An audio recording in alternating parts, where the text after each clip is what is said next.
Hello, my name is Michael Parker, and welcome to episode 26 of Antidote. In the aftermath of the Waco biker shootout from May 17th, we're still meeting people and getting information, and we're pleased today to have a man who was there. He was a witness. He lost a friend in the melee and ended up spending 33 days in jail.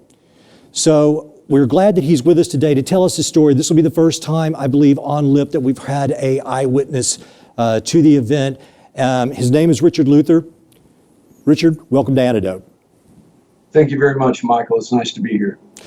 Richard, let's start off by kind of introducing who you are and how you came to be in attendance at the Twin Peaks that day. Well, I'm a Cossack. I've been a Cossack for about 2.5 years. And, for the first part of January through May here in Texas, we had a monsoon of just snow, then rain, and months and months and months. And so we weren't able to ride together as a chapter. And we got a text message on the 15th of May inviting the Garland County chapter to come and join them there and have a little fellowship. And so that's how the invitation started, and we ended up going. Well, let me ask you this, because the initial reports were that, that the Cossacks weren't invited. So that's not true. You were invited. Absolutely. Well, that text came from a nomad on the Cossack side. Okay. So I was invited by my club. However, on May 28th, on April 28th, one of the Waco police detectives had approached a local Waco man there who was a Cossack, and told him that we needed to attend that meeting and try to straighten out a few of the problems that we had with one of the other clubs there. That's interesting. So Waco police approached a member of your Waco club and said, we would like to encourage you to attend the COCI meeting. Is that something that happens very often, that law enforcement would reach out and ask you to come to one of these meetings? Never. Copy that. Yeah, because that seems unusual. All right, okay, so they encourage you guys to attend, and you clearly do.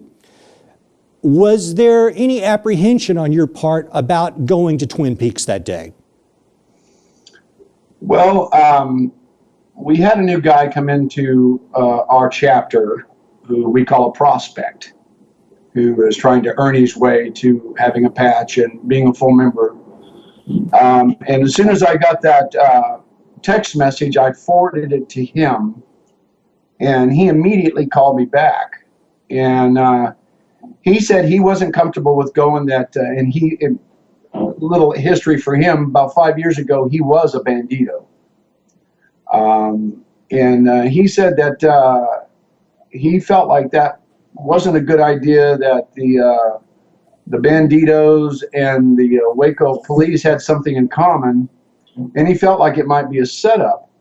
And as soon as he told me that, I said, hang up the phone, call our regional sergeant of arms, tell him what you just told me. Now, this is on the 15th of May. And he did. Nationals responded and said, we don't think this is a problem. If y'all want to go ahead and go ahead and go. And so, but let's just note what you just said. So there were people within your group that said literally they think this is a setup. Well, that's what the prospect said, being a ex-Bandido member. Understood. He had a little bit more insight, and of course, I kind of blew it off myself at the time, but in hindsight, Michael, it makes perfectly good sense. All right, okay, I get it. So initially, because we reported on this back several weeks ago with the attorney from Houston, or actually from Beaumont, Brett Kuhn. And at that time, we were talking about the various clubs that were there. There were the Bandidos, the Cossacks, the Scimitars. I believe it was Black at Arms, Los Parados, Leathernecks, Vietnam Vets. Were there any additional ones that you know of besides that? Yeah, there were the Booze Fighters. There were a couple other, the Vaqueros were there, along with some a small mom and pop club called Distorted. And as a matter of fact, the Distorted couple, Mr. and Mrs. English, were the first to have an examination trial, which did not work out well for them. And that has led to you canceling your examination trial, is that correct? Yes, I talked to my attorney. I waived my right to an examination trial in lieu of my bond requirements. They reduced my bond requirements. So I was able to get rid of my ankle monitor, which I named Bert. Yeah. And now I can actually go to Oklahoma and see my dad, who is in his 80s, upper 80s, and he's not faring well. So that was a blessing to me. Understood. Well, I tell you what, we're jumping ahead a little bit. Let me get us back on track. This is my fault because I'm just getting a lot of info here. So you guys make the decision that you are going to go to Waco, to Twin Peaks, for this Confederation of Clubs and Independence meeting. And you're saying as a result of the weather, you guys decide not to ride bikes, but you're going to go in pickups. So how many of you from your area are headed down to Waco at this point? Well, there's 3 of us in the chapter that I was part of. And so we all caravan down there. Altogether, there was about 20 from the Dallas area and as far west as Mingus, Texas. So about 20 of us, 25 of us from other areas. But there were myself, our prospect, my president, his wife, and the prospect's wife, along with one of the president's scimitars for Collin County, all rode together in 2 separate vehicles. Understood. So what is your impression when you guys roll up to Twin Peaks? What did you see and what did you think? Well, we rolled into the major parking lot behind Twin Peaks, which is the parking lot for all the businesses that are north of Twin Peaks. And our president wanted all of us guys to get in one truck, and so I let the girls have my truck. They were going to go pick up some other POs, which means property of. Okay. And as I looked around, I saw unmarked vehicles to the west of me and a couple of marked SUVs. To the east of me, I saw even more unmarked vehicles as well as marked SUVs, police vehicles, and then a couple of vehicles behind Don Carlos. And so I thought, well, there's a lot of police presence here, so if a fight breaks out or something like that, I'm not too worried. I felt like we had coverage. But those vehicles were parked, they weren't parked in front of the restaurant. They were parked more behind Don Carlos or on both sides of the restaurants. I'm trying to picture this. We do have some photos that we're going to show during the interview. Tell me again where all the vehicles were in proximity to the front of Twin Peaks. Well, the front of Twin Peaks faces the frontage road of 35, I-35. Mm-hmm.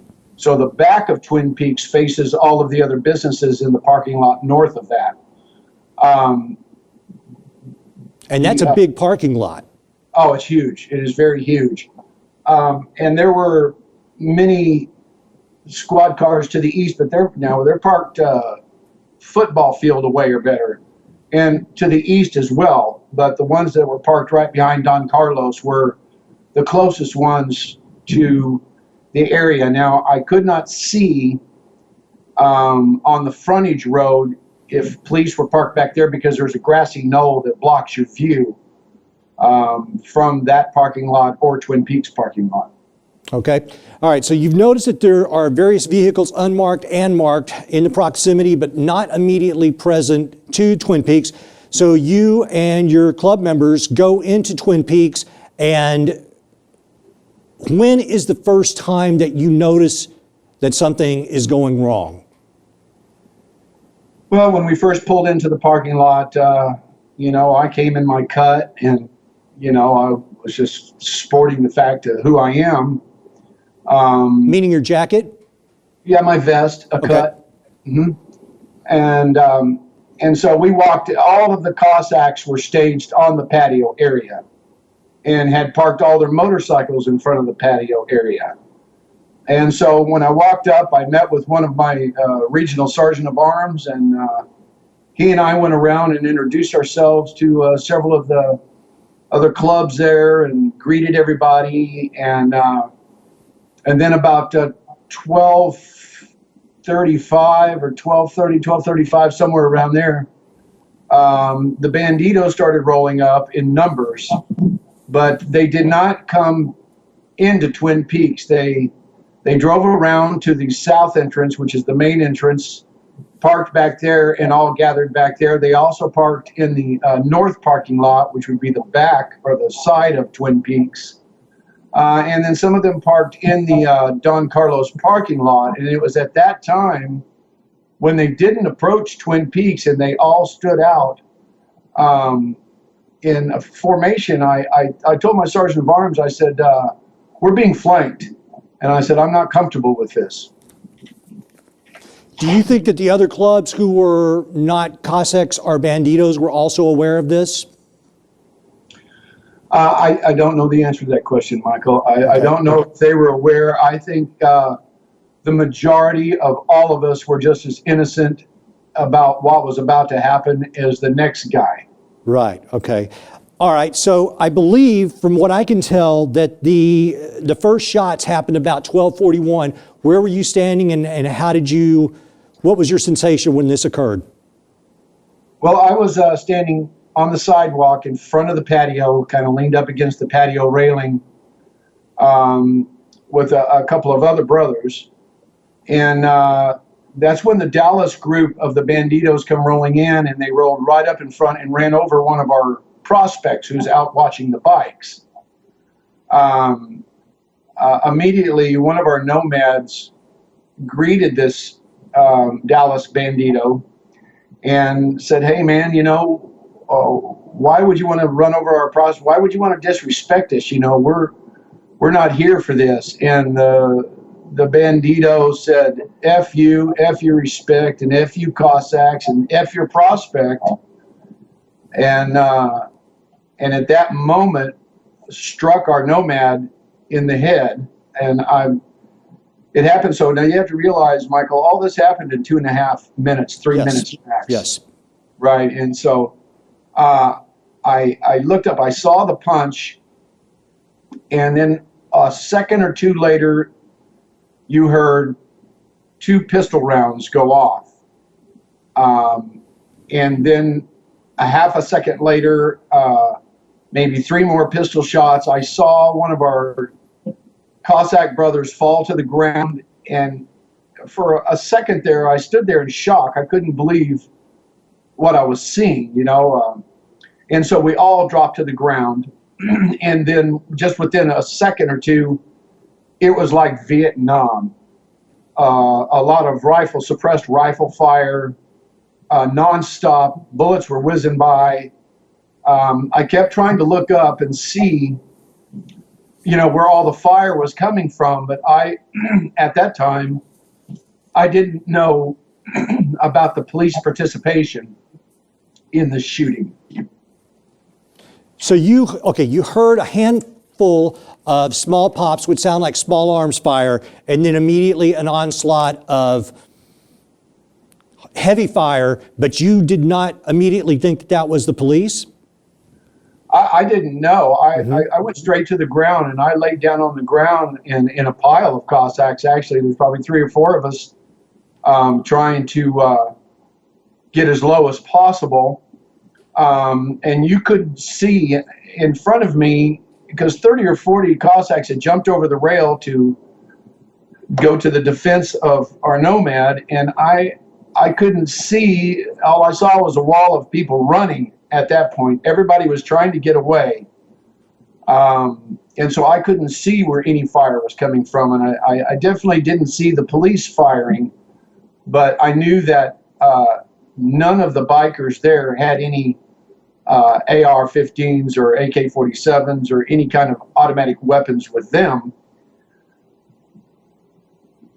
I understand. At this point, did you say that you guys then, and for our audience, you and I spoke earlier in the week to kind of go over these things so I could be clear on the story. Did you say at this point you all started making your way into the restaurant trying to get further cover?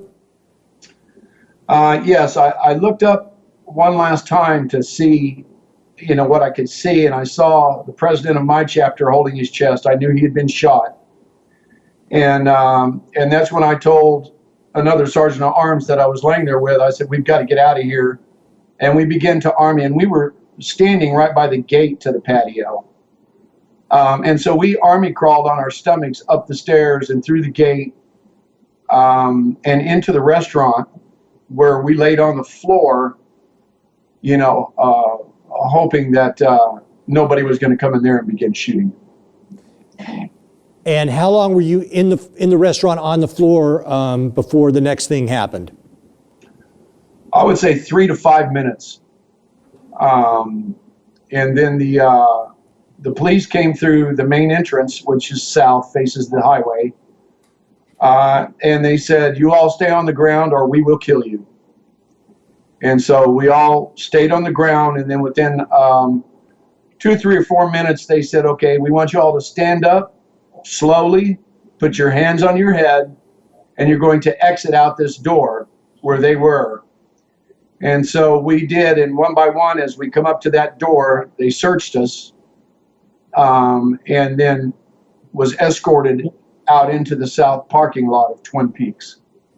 So all of the people in the restaurant are escorted out into the parking lot, and this is single file. Yes. And what happens next? Well, as we're marching out, we're turning left, which would be east, facing Don Carlos. I look to my left on the ground, and I see a dead brother there. He wasn't with our club. In hindsight now, I know he was a bandito that wasn't in his vest, but he was dead.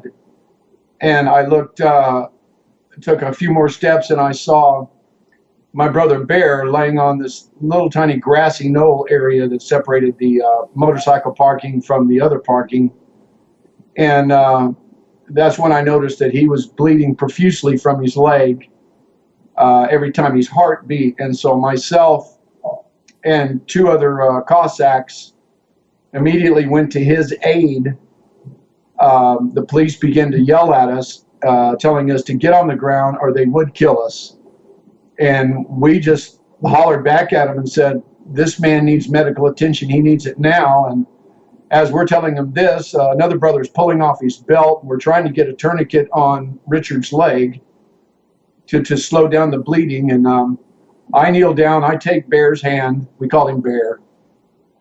I take Bear's hand, and I have my hand under his head. The sergeant of arms that was with me is trying to get the belt tight enough to cut off the blood flow that's just pouring out of him. And Bear says, Lex, I can't breathe. I can't breathe. And I said, brother, just relax. We're going to get you help. And so we started hollering for the police again. Hey, we need medical attention here now. This man's bleeding out. He needs help now.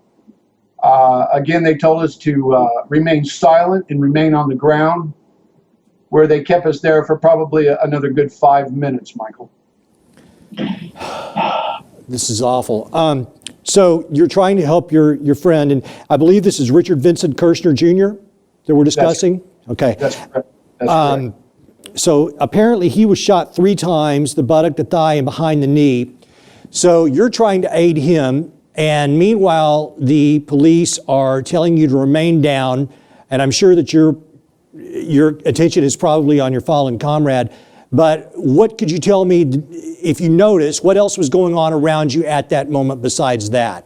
What were they doing with everyone else who is following police orders, I suppose? Everybody else was laying on the ground wherever they were. Okay. The police were going around to the bodies with guns drawn, pointed at them, to make sure that they were either incapacitated or dead. And so everybody was just prostrate on the ground. And at that time, we began to yell for more help.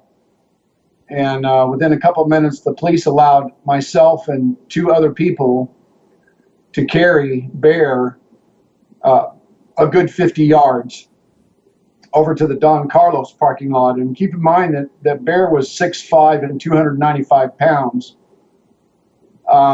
That's a lot of man. It is a lot of man, especially dead weight.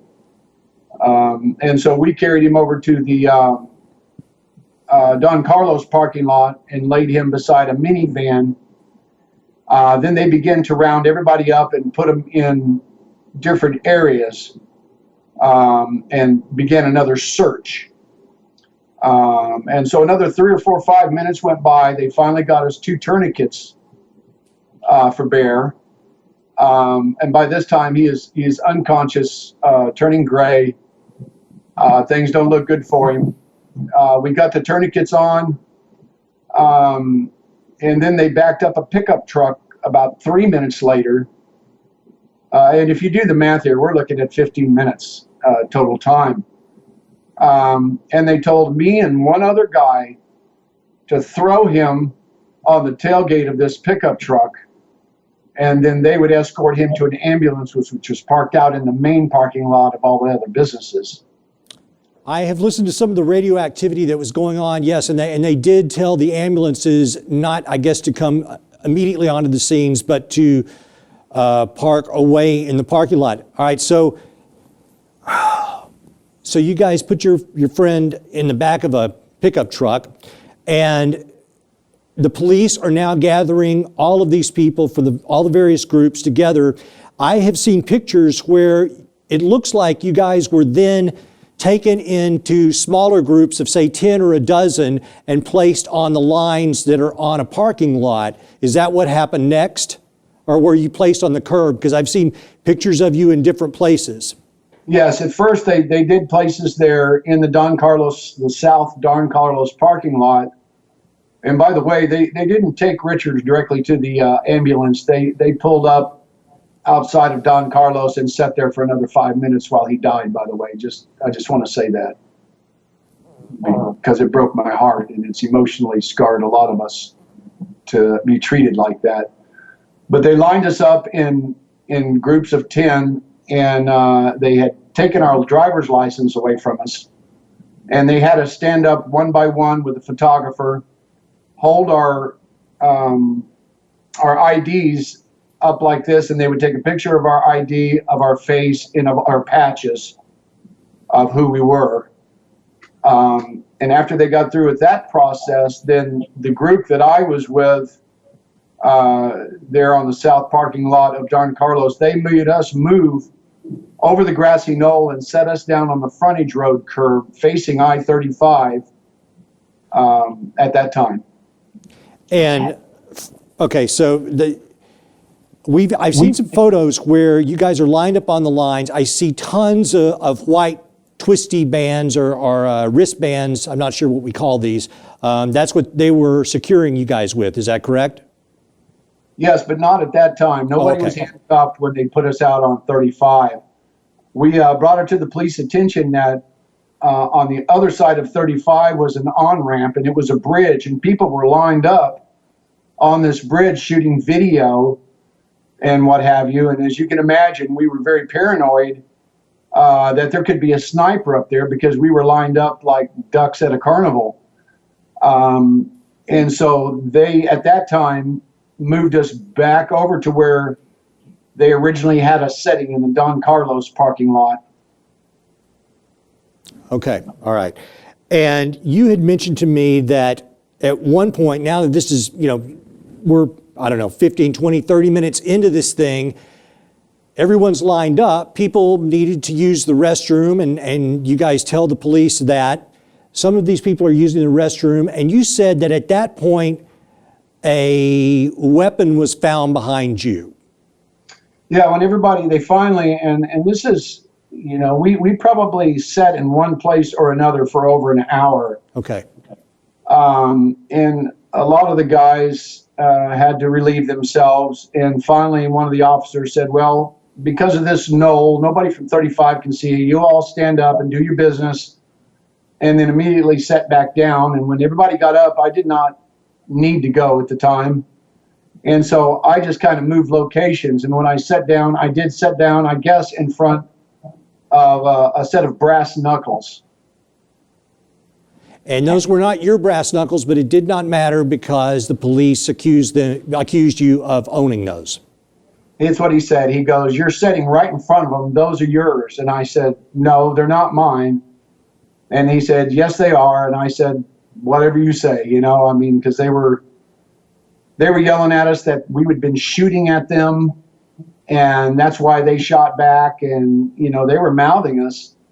And I told the one officer, I said, there's not a Cossack in here who's shooting at you. And he goes, shut up. I know what I'm talking about.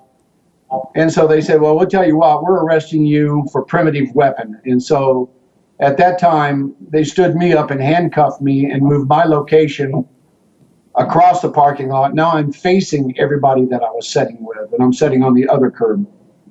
So you were one of the first people they actually arrested. Even though they've got everybody apprehended and lined up, you're one of the first people they actually arrest. That's correct. And they take you to a holding cell from there? Yes, they took me to the county, McLennan County, and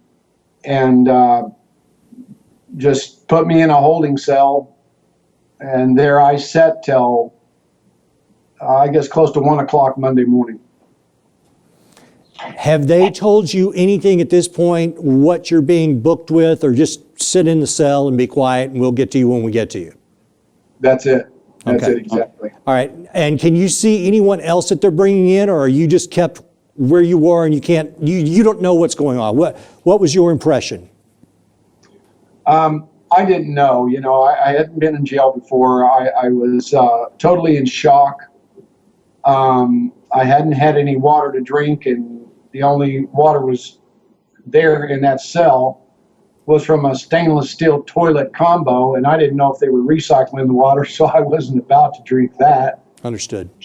And then sometime around maybe 10, 11 o'clock Monday night, one of the jailers opened the jail and threw me a sack lunch, which contained spoiled bologna, an orange, and a cookie that I could have probably chipped my way out of there with. So they throw you a sack lunch with spoiled bologna, an orange, and an old cookie. And this is sometime Monday evening after you've been in there going on 12, 15, or 24 hours, I guess. Well, I was actually booked in at about 3 o'clock on Sunday afternoon. Okay. So that's how long, that'll give you a good idea of how long this whole process took to actually get me in a car and get me to the McLennan County Jail. And meanwhile, since you were one of the first people to be taken in, meanwhile, the rest of the group, they were taken to a convention center? Yes, they all were held there on the premise for another great deal of time, and all hand-tied, with zip ties behind their back. And then at some point, and I don't know when that was moved to the convention center. But they were kept in zip ties for almost 18 hours. That was what Mr. Kuhn told us as well.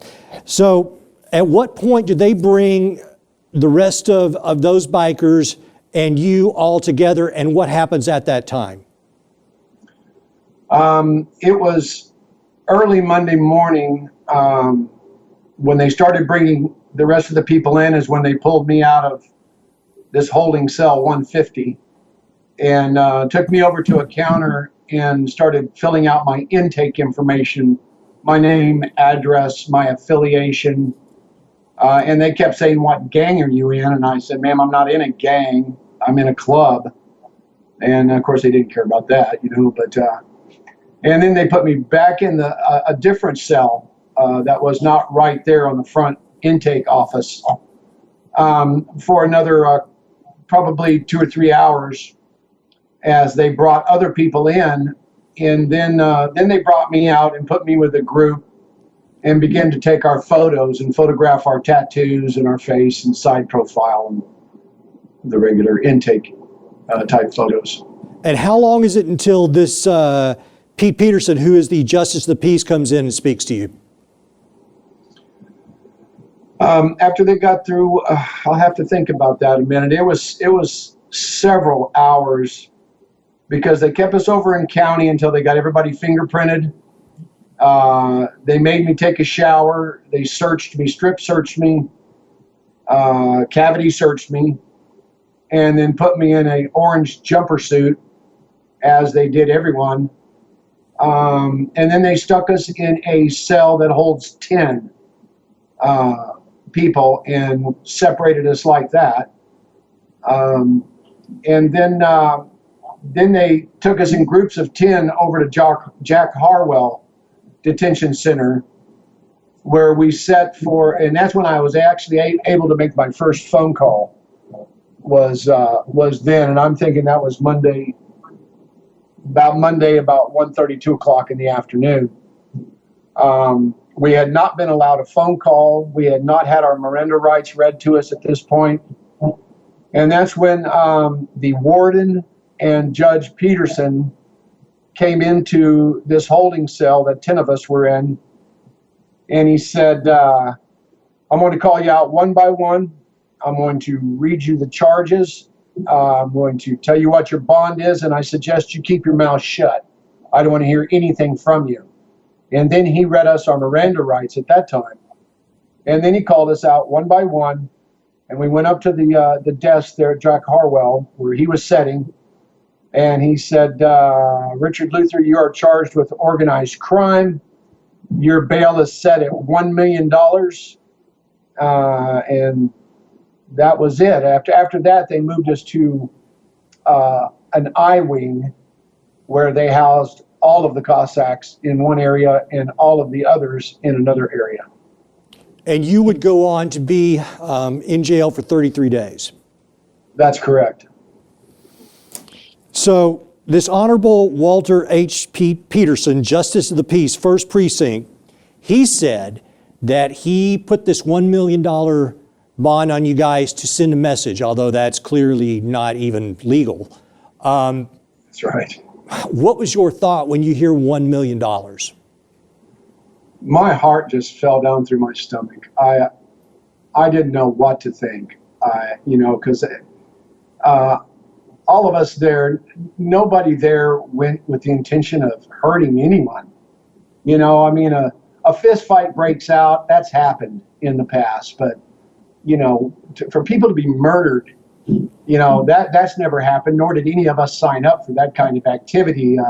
The Cossacks are not a 1% club. We don't go around pushing our weight around or telling other clubs what to do or, this type of deal. So we were all in shock. We were in shock. 33 days in jail in Waco. That is, to me, that's just unreal. And you had mentioned to me that there were people, listen, with 177 people, you're going to have some guys that probably need medical attention. You're going to have some guys that probably need medication. Were your needs, were the group's needs being met? How are they treating you? They treated us like dogs. They didn't give us a change. Now, these are one-piece jumpsuits, so it's not like we could wash a shirt and then put it on and wash our pants and put them on. They were one-piece jumpsuits. We didn't get a clean set for 7 days. We had people that were diabetics that needed insulin. We had brothers that have heart conditions, high blood pressure, COPD. People were beginning to fall out. And every time I talked to my wife on the phone, I would tell her, this is what's going on. And she began to make a journal. And from that journal, she contacted the Texas Commission of Jail Standards, which they finally did a surprise inspection, I guess about 10 days or so after we were incarcerated. And it wasn't until then that they began to meet our medical needs. All right, so currently your attorney is Clint Broden, and he is, I believe, representing two other people. What is his advice to you at the moment? What are you supposed to do as you try to put your life back together, and what are you doing? Well, I'm trying to keep money coming through the door. Very difficult. I have my days that I just can't function emotionally. I come to what my psychiatrist calls stump points, where I can't go forward. But I've been selling all my music equipment. I've got my motorcycle up for sale to meet my legal financial requirements to have representation. And so I'm seeing a psychiatrist twice a month for PTSD. It has really affected me emotionally, and everybody's different. It affects different people differently. But I've never been involved in that kind of gunplay before, in seeing that many people die needlessly. And so I've been, emotionally scarred. So I'm trying to keep my head straight, and I'm trying to keep my shit together. Understood. Richard, I'm sure you know by now what these forensics autopsies have shown. The Institute of Forensic Sciences in Dallas is supposedly who did the autopsies on behalf of McLennan County and Waco authorities. Some of the striking things when you look at this, 5 of the 9 people were shot in the head. Yes. Your friend Richard Vincent Kirschner, it says he died at the hospital, but you're saying he probably died in the parking lot because of lack of care. He was shot in the buttock, the thigh, and behind the knee. But when I go through this and I look at this, 5 people in the head, a bunch of these people were in the chest. It does not look good. How many, as a person who was there, how many of these people do you think died as the result of shots from bikers versus how many died from shots from law enforcement? I think that 3 people died from shots from bikers. Okay. And so 6 people would have been killed by the police. And I don't know how many of the wounded, I'm assuming all of the wounded were shot by the police. But there again, that's just my opinion, Michael. I have no facts to back that up. Understood. Let me ask you this, because up till this point, there's been a lot of ambiguity about how it started, but you confirmed it did start in the parking lot. There was a skirmish, that led to some small arms fire, which then led to a hail of bullets. Let me ask you this. Why do you think that 3 of the people were definitely shot by bikers? Did you witness that where you know, in fact, that some of these bikers caught fire from other bikers? Or is this just something that you've discovered after the fact? No, I witnessed the first Cossack falling, but here's the thing, Michael. It is said, and we're doing our research as well, trying to figure out. They said that they had informants in both clubs. Right. And when the first 3 pistol shots went off, nobody fell. Everybody just kind of stood there, and then one of the Dallas Bandidos, which they've already had him face on TV and said he was definitely one of the first ones to fire. He pulled out his pistol and he shot Chain directly in the chest. That's what I saw for the first Cossack to go down. That was Charles Wayne Russell that you were talking about? Yes, sir. Chain? Okay. Oh, no. Chain was Richie. Okay, who was shot in the chest, you just said? Chain, his name is Richie or Richard. Okay, all right. Oh, Richard Matthew Jordan? Yes. Okay, all right. Yeah, well, I've got a list of these 9 people and what the autopsies say. Look, it does not look good. I wish you luck going forward. I'm sorry that this happened to you, and I'm not on anyone's side here. I just want people to hear the truth about what happened. And I feel for you. I hope that you are able to come up with the finances that you need to pay your lawyer. I wish Clint Broden luck. He was one of the first guys to really take this on. And he's the one who's been, gag ordered. So I know that there's information that he will eventually be able to give us. So, Richard, to you and your family, I thank you for coming on here. I wish you the best going forward, brother, and I'm sorry this happened to you. Well, thank you very much, Michael. And I just want to say one thing in parting, is the real crime here is they knew something was going to happen. There was a lot of intel out there 2 weeks prior to this that I wasn't aware of at the time. And all they had to do was pull police vehicles in Don Carlos parking lot, and this would have never happened. This isn't about Bandidos and Cossacks. This goes much deeper and has a political smell to it, if you will. And I think as things go on, we're going to find out a lot more about the real reason and the real cause for this tragic event. Richard, I tend to agree with you. The fact that automobiles, that police, law enforcement vehicles were not immediately in the front establishing a hardcore presence is troubling. And the fact that you mentioned that early on that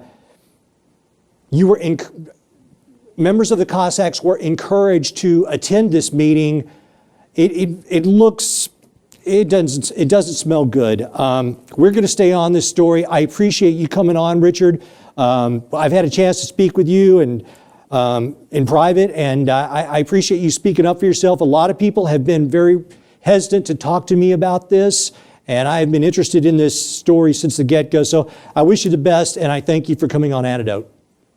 Michael, thank you for having me and letting me put out my side of the story. I appreciate it very much. All right, man. Take care, brother. You too. All right. Ladies and gentlemen, the aftermath of the Waco biker shooting, I think this is going to go on for a long, long time because the facts are slowly coming out and it's still mired in ambiguities. And if there is a situation where law enforcement is involved in this in a way that is nefarious, I can't see the city of Waco, our law enforcement, wanting to give that away easily. You know, I'm speculating here, but I'm also reading all the back and forth that is on the internet, which you can as well. We're going to put some links below where you can see various people, various journalists, their take. There's a Texas Monthly article that we're going to link to that will tell you what some of the bikers are saying about this. Of course, we're going to link to Aging Rebel, who has been on this story since the get-go. There's another guy, Brian Doherty, who writes for Reason.com. Get the information, make up your own mind. I feel for everyone who was involved in this, and I hope that we can sort this out and justice is done. My name is Michael Parker. I appreciate you watching. As always, share this with your friends and your family. Please like us and subscribe us.